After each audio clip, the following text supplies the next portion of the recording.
¿Cómo están, jóvenes estudiantes? Mi nombre es Carlos Castañeda Peralta y conmigo están desarrollando el curso de literatura. En esta oportunidad vamos a trabajar el tema del romanticismo europeo. Es un tema bastante interesante por lo que abarca, así que es hora de empezar. Hablemos un poco acerca del contexto. Eh, bueno, a inicios del siglo XIX, Europa vive una etapa convulsionada, tanto ideológica y políticamente. Las contradicciones de pensamiento son violentas y aparecen, digamos, ciertas posiciones, ¿no? Por ejemplo, el nacionalismo, que se va a caracterizar porque exalta la raza, la lengua, las costumbres, la religión y el folclore. También aparece el liberalismo, que defiende la libertad y la propiedad privada.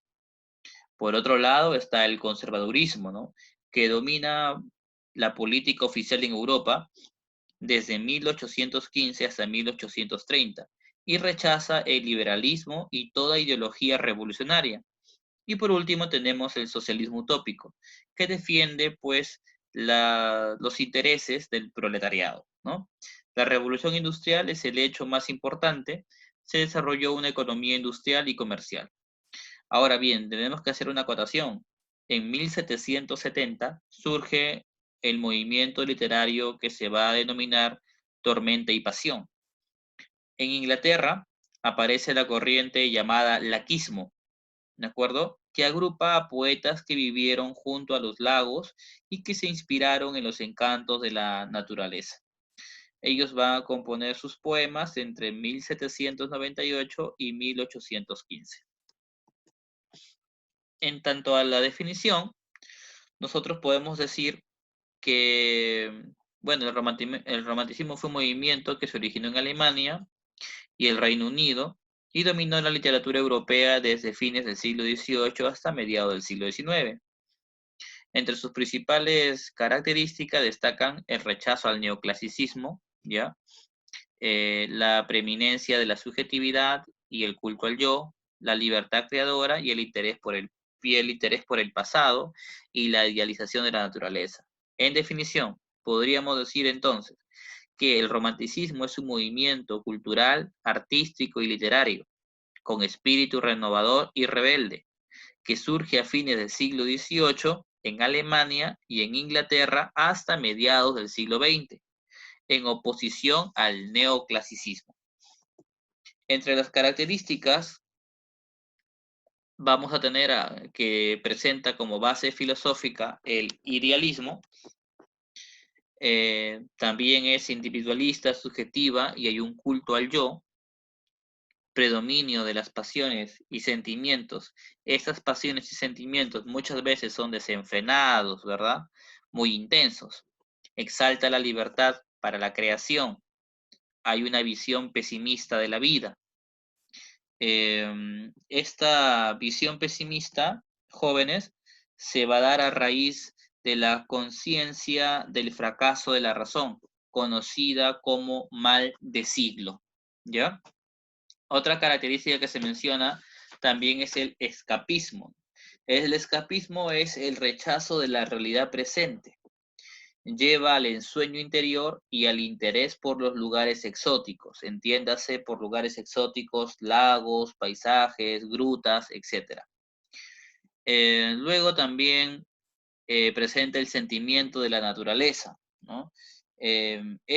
Para ser más claros, el sentimiento de la naturaleza, digamos, se encuentra cuando la naturaleza, refleja el estado de ánimo o el estado anímico del personaje, acompañándole en su goce o en su dolor, ¿ya? El paisaje puede llorar, mostrar melancolía, etcétera, ¿no? Tiene mucha relación con lo que siente en ese momento el personaje. Hay un interés por el pasado histórico medieval. También podemos decir pues que hay un interés por lo tradicional, lo folclórico, o sea, nos referimos a las creencias, leyendas, cuentos populares, y también por lo local, es decir, la descripción de ambientes y costumbres. Ahora, también se menciona que el romanticismo explora lo grotesco, es decir, ¿no? Lo horroroso, lo gótico, lo feo y deforme, hasta lo sangriento. Todo elemento antiestético será tomado en cuenta en su creación, ¿ya? Por eso se habla de explorar lo grotesco. ¿Qué más menciona? Que hay un interés por el sueño, la fantasía y el misterio. Y también que se presentan, pues, tendencias en el romanticismo que pueden confluir, ¿no? Entonces, en este caso tenemos un romanticismo sentimental, cuyo representante es Goethe, el romanticismo social, cuyo representante es Víctor Hugo, romanticismo histórico, que tendrá como exponente a Walter Scott, y el romanticismo gótico, que tendrá como exponente a Edgar Allan Poe. Será momento ya de hablar sobre los representantes. Acá también hay un punto interesante para poder mencionar, ¿no? En Francia tenemos a Víctor Hugo, que aparece justo en esta imagen, en la diapositiva, ¿no? Señor Barbado es Víctor Hugo. Nos presenta en teatro obras como Cromwell. Cromwell es, a ver, hay que recordar y anotar siempre, por favor. Cromwell es un drama cuyo prólogo es un manifiesto estético, ¿ya? Plantea los postulados del arte romántico, donde él va a decir, pues, ¿no? No todo en creación es bello, con lo bello existe lo feo, a semejanza de la luz y la sombra, el bien y el mal. Con esto, Víctor Hugo rompe las reglas clásicas, ¿no? Propugna un drama que contenga lo trágico y lo cómico, que incluya también lo grotesco, ¿no? La otra obra de teatro es Hernani. Esta es un drama que fue un triunfo y a la vez también generó un gran escándalo, ¿no? En la narrativa, dos obras son las que destacan. Tenemos Nuestra Señora de París, que narra la historia del jorobado Quasimodo, que se enamora de la bella gitana Esmeralda, a la cual salva de la horca y de las manos del sacerdote Claudio Froyo, quien la acosa, ¿no? Describe ambientes medievales, góticos, hay un interés por el color local, la leyenda y también lo grotesco. En la obra Los Miserables, que es la obra más celebrada de Víctor Hugo, cuenta la historia de Jean Valjean, quien es sentenciado a 5 años de prisión por robar un pan para su familia. La sentencia posteriormente se va a extender hasta los 19 años por intentos de fuga, ¿no? Entonces es una obra bien interesante.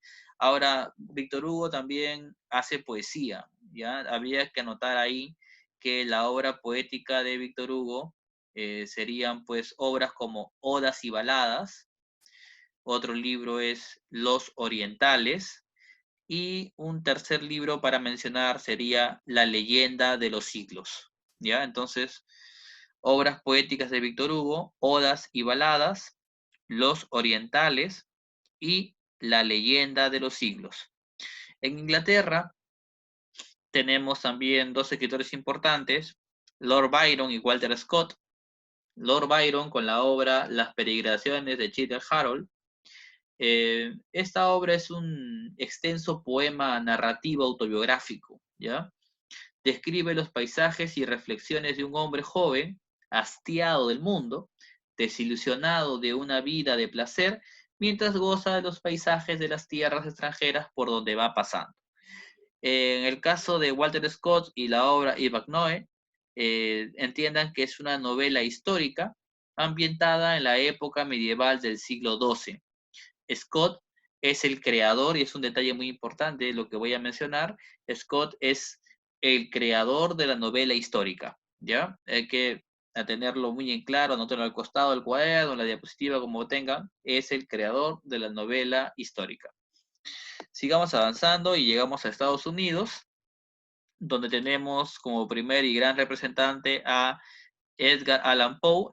Pueden ver ustedes ahí en la imagen, él es Edgar Allan Poe. Y su obra más importante es Narraciones Extraordinarias, ¿no? En esta obra reúne cuentos de terror, de misterio. Destacan, por ejemplo, cuentos como El gato negro, que en síntesis de de este cuento, hay el lamento de un gato que delata un homicidio, ¿no? El famoso, en la famosa obra Asesinatos en la calle Morgue, donde un orangután mata a dos mujeres. Es un cuento, y este cuento es fundador de lo que vendrá a ser después el relato policíaco, ¿no? Y bueno, también tenemos a Walt Whitman con un libro de poemas que se titula Hojas de hierba. En Alemania, Ernest Theodor y Novalis son dos escritores importantes. El primero con el libro El hombre de arena, eh,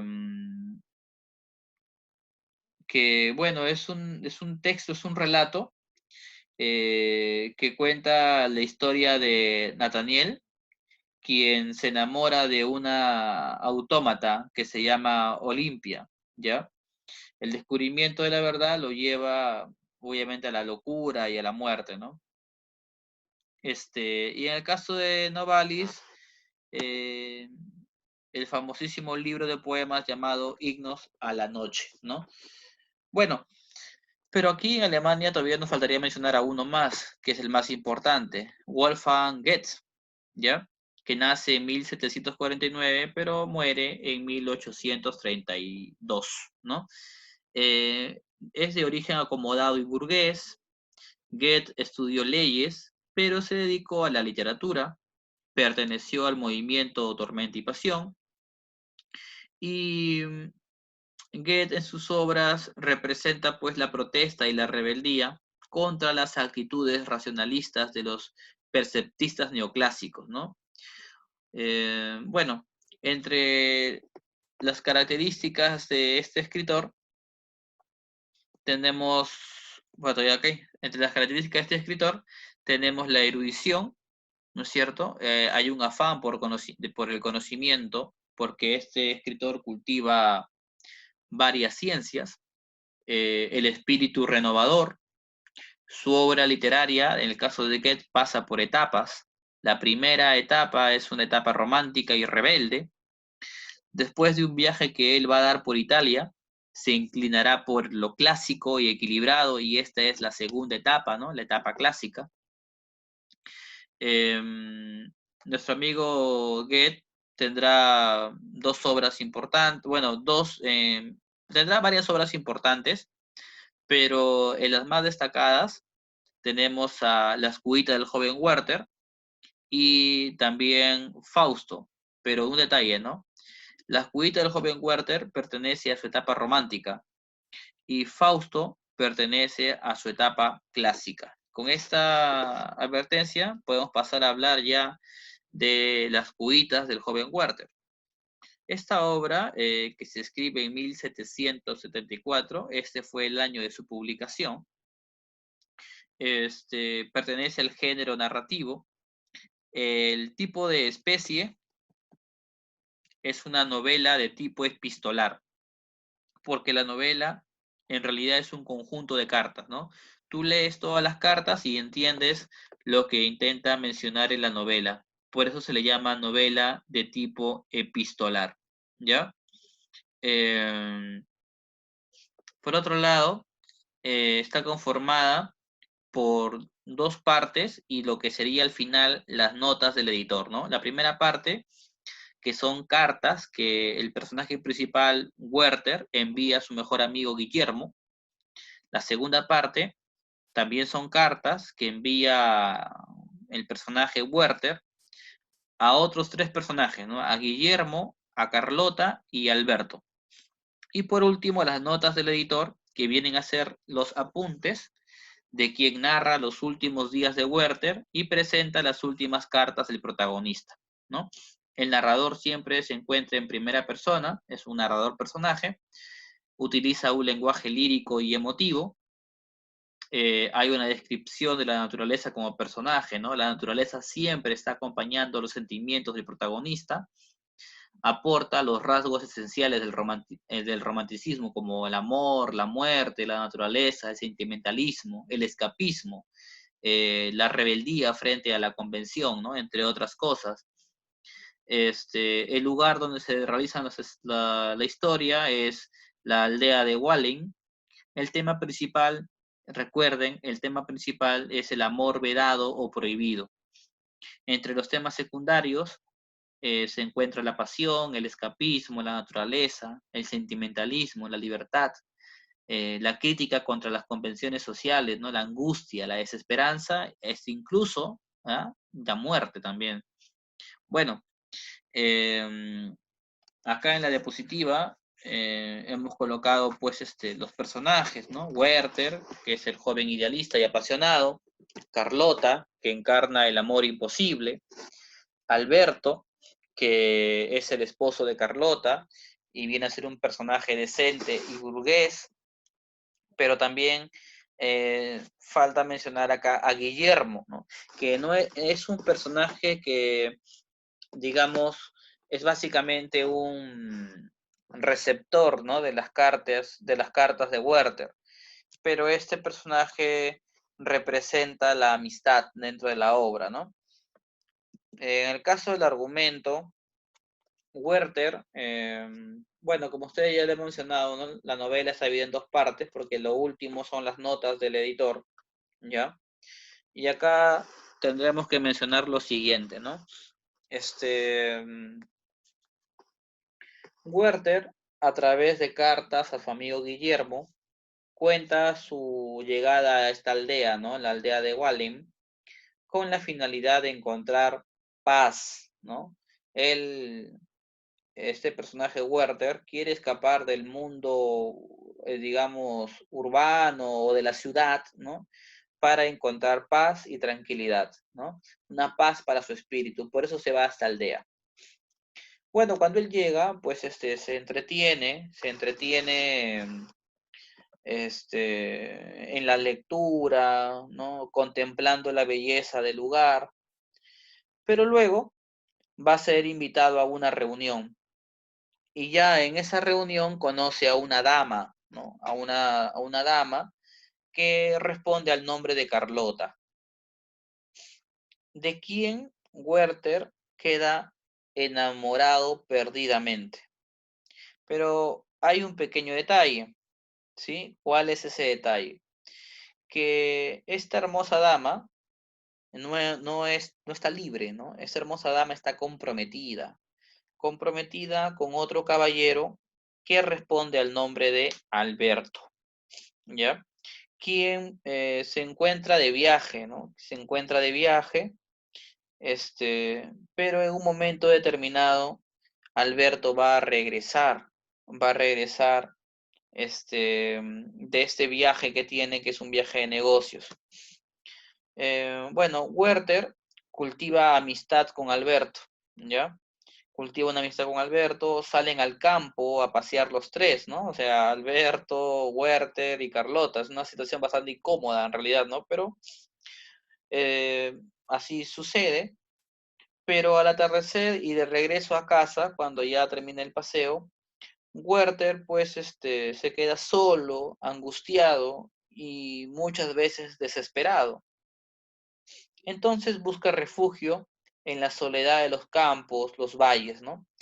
Permanece horas internado en medio de la naturaleza para tratar de olvidarse de Carlota, ¿no? Entonces, él en este afán de querer olvidar a esta mujer, acepta un puesto de diplomático, ¿ya? Bueno, no diplomático, un puesto diplomático. Él va a trabajar en una embajada, ¿no? Para ser más exactos. Y se va a alejar de la aldea de Wallen durante un tiempo determinado, ¿ya? Sin embargo, él no puede olvidar a Carlota, a pesar que él está lejos, ¿no? No puede olvidarla. Y al no poder olvidarla, pues retorna a la aldea, ¿no? Vuelve a esta querida aldea y encuentra a Carlota, pero acá ya hay un detalle. Carlota ya no es, digamos, la novia de Alberto, no, ahora es la esposa, ya se ha casado con Alberto. Entonces, hay un momento en el cual Alberto se retira de la casa y aprovechando la ausencia de Alberto, el protagonista ya no puede más, entonces le confiesa su amor a Carlota.